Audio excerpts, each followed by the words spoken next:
Welcome back to Lam's Cryptoverse. Speaking of Cryptoverse, I like to think about Star Trek for a moment. You remember what they said in the beginning of the show? That they're going where no man has gone before? Well, today, I'd like to talk to you about Bitcoin mining, but compare it with energy mining, with what is called hydrofracking, or just fracking for short. So let's get started on this journey. But before we get started, I want to talk to you about my belief. I do not believe that people or organizations act in their self-interest. I think they do not. And at the end of the financial crisis, or during the financial crisis, Alan Greenspan said, just around, I guess it was when Lehman went bust, he said, and I quote, "I made a mistake in presuming that the self-interest of organizations, specifically banks, were that they were capable of acting in their own interest." I'm paraphrasing. So he said that he didn't think that their selfish interest was enough to keep them from going bust and ruining themselves and all of the equity that they had for their shareholders. That's a pretty strong statement. And I believe it's not just, as I said earlier, banks. I think that people left to their own devices will do drugs, drink alcohol. I'm not saying everyone. It's like the Pareto principle. I think that 20% of people are capable bringing themselves down. That's why you need some kind of regulation, not over-regulation, but some type of regulation that will protect the mass against the few. So let's get started about fracking. So fracking, the historical background, and maybe I'm not going to read this to you. You could read this word for word by yourself. But basically what fracking is what used to be called hydraulic fracturing. And the reason they use the word hydra in there is because they basically pumped water into the ground, and that water was a mixture. Let's just say it was mixed with sand, but it's more complicated than that. So basically, let's just say sand and water and some chemicals were mixed together, and it forced open, it made cracks in the shell, and those cracks were held open via the little pieces of sand. And because of that, you can get natural gas or even oil to squeeze through and go up. And that's how basically hydraulic fracturing works. And it also works with different types of new technologies. And the most basic new technology that people talk about is this horizontal drilling, where you're not just drilling down, but you're drilling horizontally. And causes, we're going to talk about this quickly so that we can relate to it with what's going on now in Bitcoin mining. So the causes of the oil and gas fracking bubble were, one, heavy debt and equity finance. Why? Because it was easy. If you give it to them, they will take it. And low loan rates, low interest rates on loans, basically easy money. And excitement over the newer types of drilling technologies, which I just mentioned.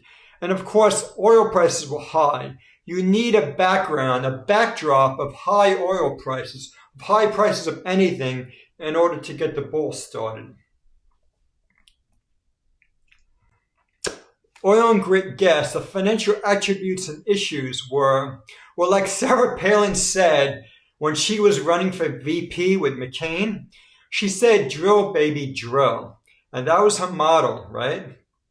And basically what I'm referring to is that these companies kept on drilling and drilling. You don't just drill for free. You spend money on drilling.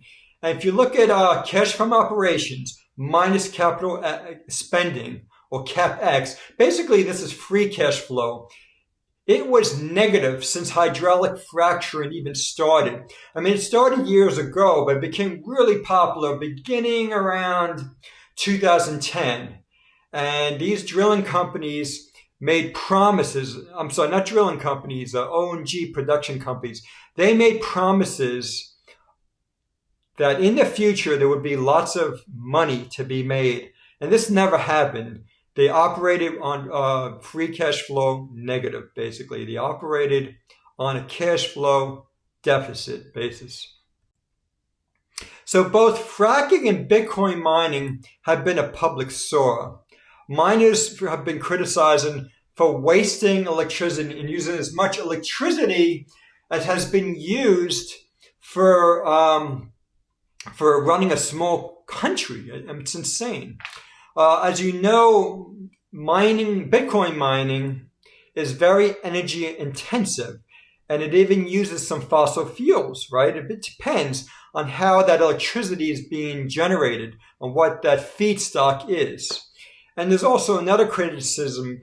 They're being criticized for, the miners are being criticized for centralization. You have to be careful with this, not only in proof of stake, but in proof of work.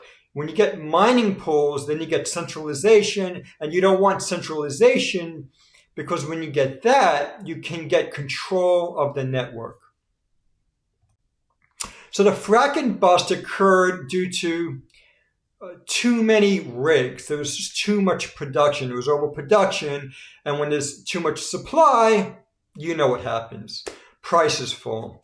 And here you can see in this chart here, you can see the huge increase in the number of bankruptcies beginning in 2015. And they just kept going higher and higher. So let's relate this to the Bitcoin mining industry. So when you have falling Bitcoin prices, and you can see that in the black line over there on this chart here. So when you have Bitcoin prices going down, but miners, there's still more and more mining rigs coming on the market, that's a problem. And how do you know when there's mining rigs? There's a few ways of knowing. You can actually try to find information on the number of Bitmain Antminer rigs being sold. You can look at CapEx from mining Bitcoin miners like Argo Blockchain, Marathon Digital, or you can simply go to Glassnode or CryptoQuant and look at something called the Bitcoin difficulty. And this tells you, it implies that there's more mining rigs because there's an automatic, the genius of Bitcoin isn't just what you hear about, that's decentralized, allows for payments, so somewhat quick finality. It's decentralized. Besides all that, it's that has this automated mechanism for changing the difficulty of that what is it called? That puzzle that the miners use to create a Bitcoin. And when that puzzle, that calculation gets more difficult, total difficulty goes up. And so does the hash rate, by the way. And that's another way of seeing if there's more mining rigs coming on, it's when the hash rate goes up.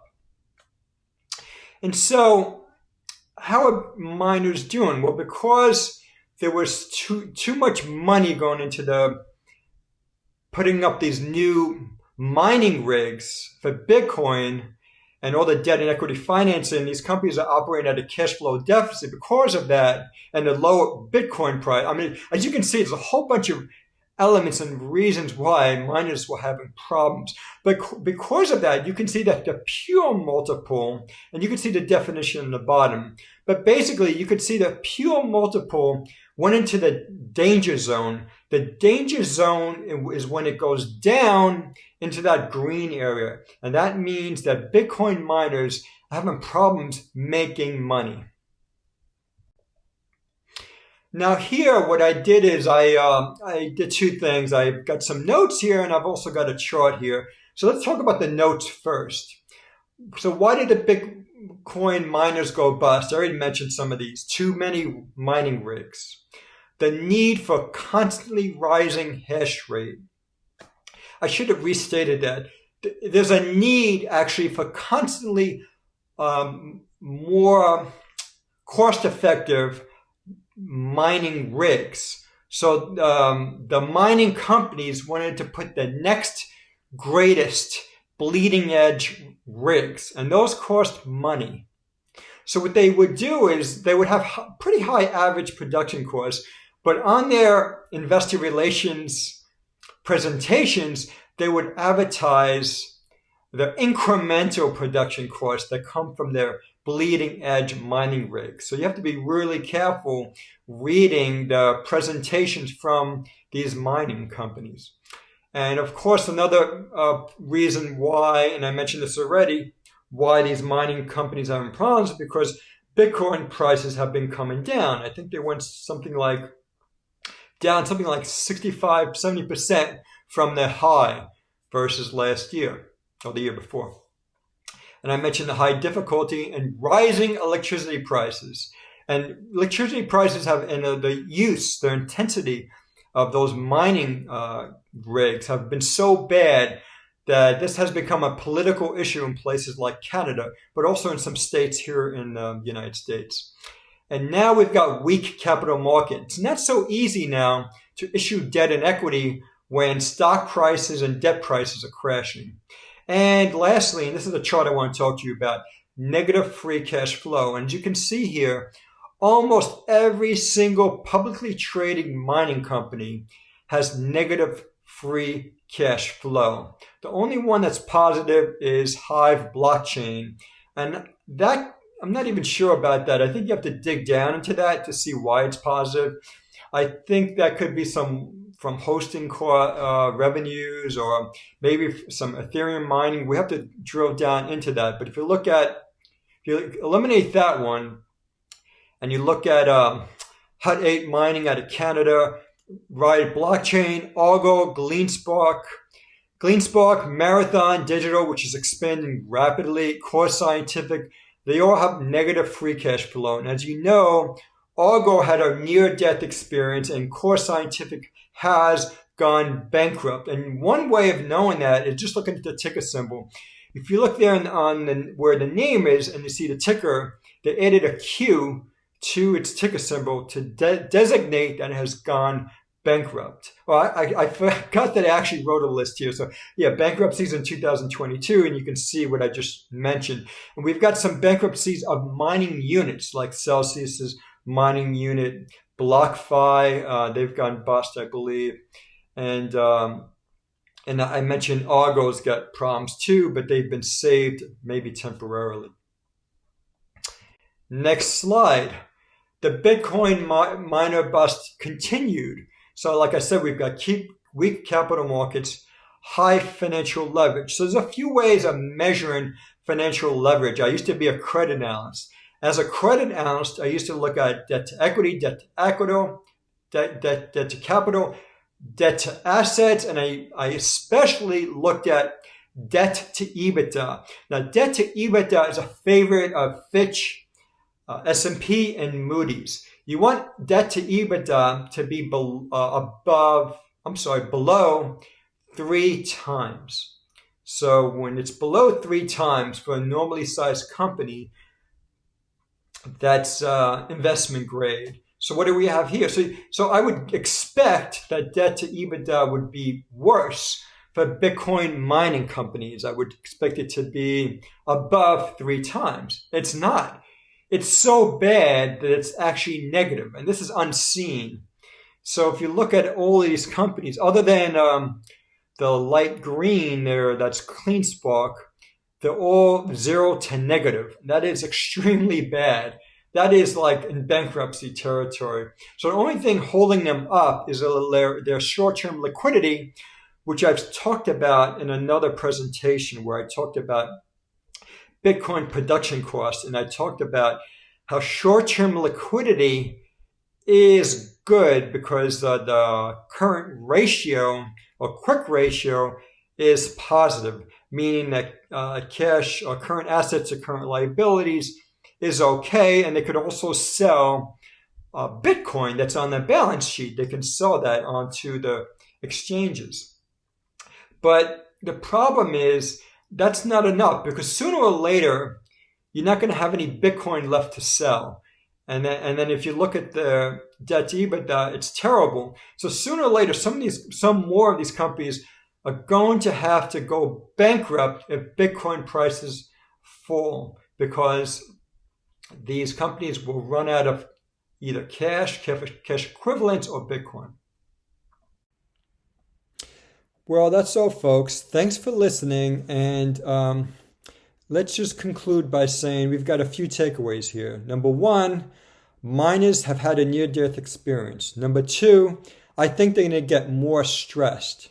Number three, if you go back in history to your on-chain metrics for hash rate and difficulty, you'll notice that those two usually go down and hit a bottom before the crypto bear market and Bitcoin are over. So we're not there yet.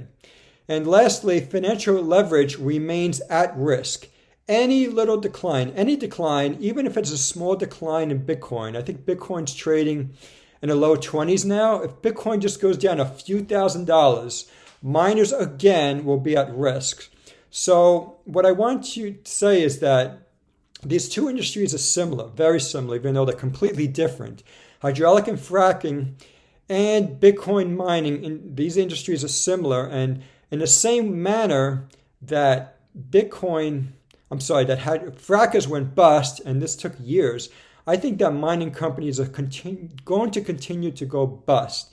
And so just be careful out there. I think the end is near, but we're not there yet in terms of the end of the bear market. Well, thank you all for listening, and please like us. And if you have any questions, let me know.